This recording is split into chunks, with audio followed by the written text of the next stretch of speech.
Ay, lapu-lapu.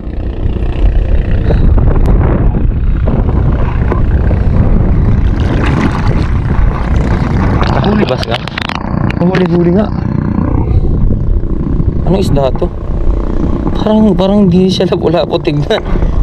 Tignan nyo guys. Parang hindi lapu-lapu. Ewan ko anong isda yan. Ang laki ng ano niya, ng hindi siya lapu-lapu. Hindi ako sure lapu-lapu to. Pero basta alam ko hindi ito lapu-lapu. Tulis ng hipin.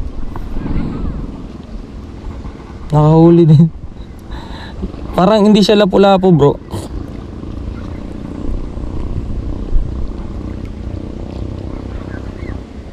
Ay hindi nga, hindi ito lapu-lapu. Iba yung lapu-lapu eh. Mamaya matanggal.